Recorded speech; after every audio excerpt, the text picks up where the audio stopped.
Hey, what is going on? I'm making a video today about my top 5 favorite things about Stardew Valley.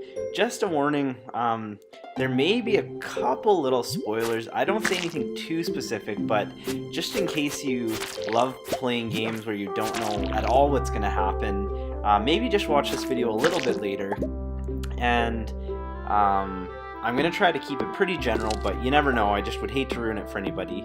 So with that being said, let's get started here. I actually never wanted to play Stardew Valley, but my brother told me it was a really great game, and growing up I played a lot of Harvest Moon, and I just thought nothing's ever going to be the same, and it's just going to make me mad that it's not Harvest Moon. But this game actually really exceeded my expectations, and there's a lot of great things about it that I think if Harvest Moon would have kept doing, it maybe would have kept the attention of more people, especially hearing how many people loved Harvest Moon and loved this game. So I'm going to go over my top 5 favorite things, and hopefully you find it interesting. I would love to see in the comments what your favorite things about Stardew Valley are, because it truly is a great game, and there's so much playability for this one and replayability. So let's get started here and go into the first thing that I absolutely love about this game. Alright, so number 5 is the dynamic money making system. I love that you can do one or more streams of revenue generating in this game. You can do mining, you can do farming, you can do fishing, you can do a combination of all, and you really don't have to do one if you don't like. Some people hate grinding through the mine levels.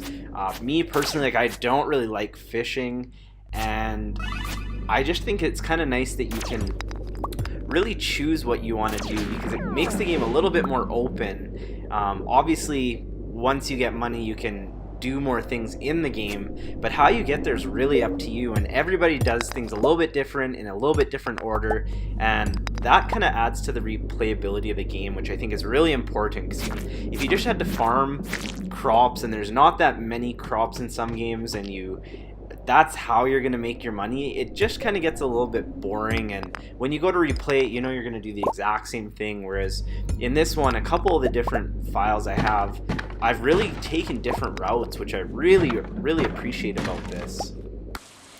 Even with the foraging system, there's just so many different things you can find laying on the ground and digging up and all that kind of stuff that just really makes the game fun and a little bit different, because there's always different spawns. It's not the same every day. And if you look here, if there's a bush that I didn't actually know this, I just accidentally shook a bush once and berries fell off, but that doesn't happen all the time and in all the different seasons. So just it's little touches like that that really make it fun. And I mean, you can even dig in the trash, which is pretty shameful, but I mean, I still do it because you never know what you can find in there. So just the different streams of revenue is really great in this game. And there's so many things to buy early, mid, and late game that sometimes when you're hustling for a certain upgrade or unlocking something that you really want that's really expensive, to get it by doing the same thing over and over can get a little bland. So when you can switch it up, it really helps you get through that grind of the next big thing or the next building or anything like that.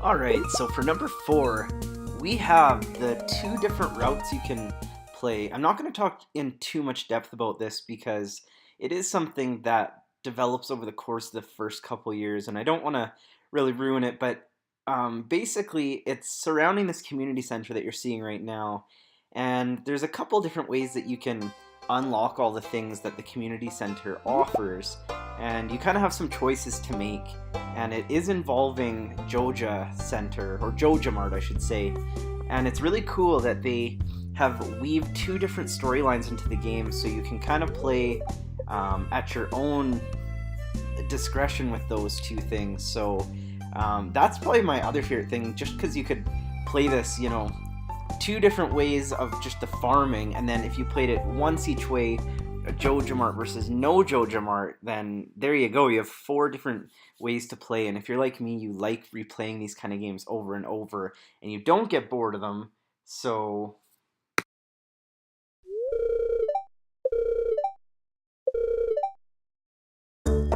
All right, number 3, the ability to kind of have a bunch of different love interests, whether it is male or female. You can really try to date whoever you want. So you're gonna see a bunch of various clips of me, trying to wheel and stalk a couple of the different characters, and everybody has their own likes and dislikes, and you can date a guy if you're a guy, you can date a girl if you're a girl, you can date a guy if you're with a girl, kind of all the different combinations.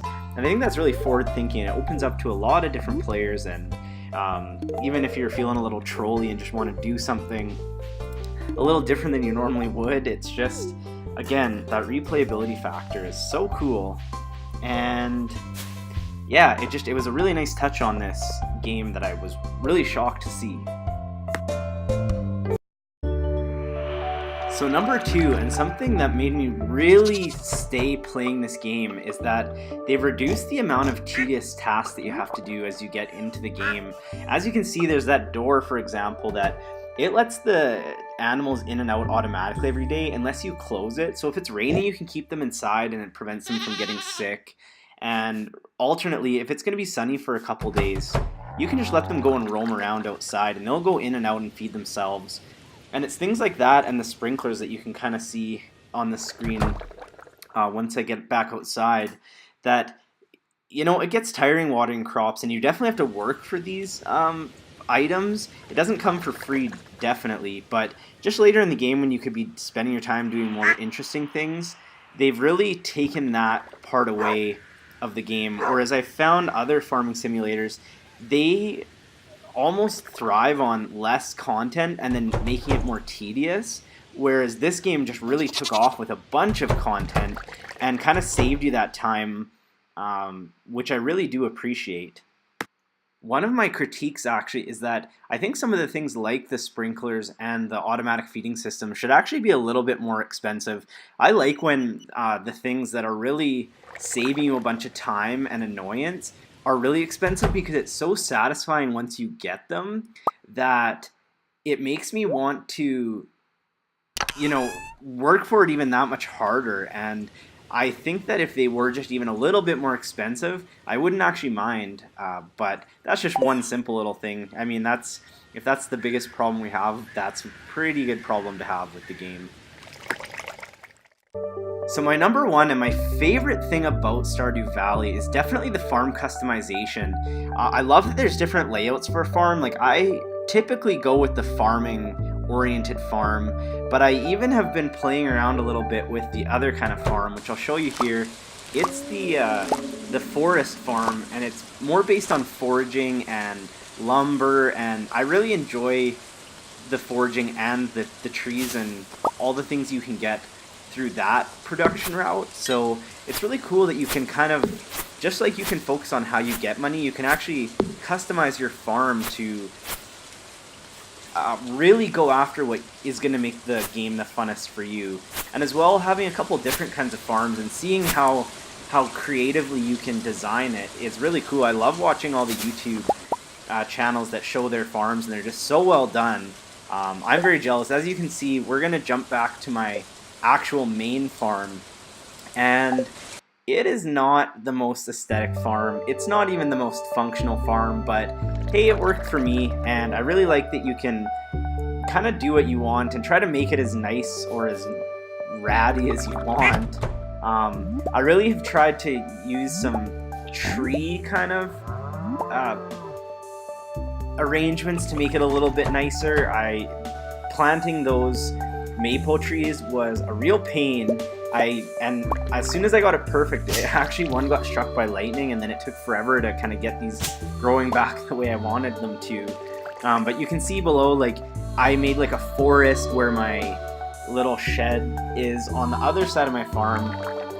I actually did the same thing with pines. You're gonna see in just one moment. And I basically put a bunch of pines in the slime hutch, and it looked really cool, but I didn't really use the slime hutch. So you're gonna see in a minute here kind of what I did. And basically I chopped everything down and made more room for farming. And I just kept some trees so I can kind of keep keep farming the forest a little bit at a time, and then some of the trees will grow back. And that's one thing to note, that when you plant trees, they will drop seeds and replant themselves. So you can kind of make a self-replenishing forest, which is really cool. So that is probably my favorite thing about this game. I really like all the aspects of it. There's not that many things I would improve. I think I'm going to make a video on the things that I would like to see, or that I think could maybe be a little bit better in the game. But overall, it's a great game. So let me know what you think of the video in the comments. My first crack at it with a YouTube video here, so I'm sure it's not amazing, but thanks for watching. Like and subscribe. I'm going to be making more Stardew Valley content as well as other games, and I will talk to you soon. Have a good one.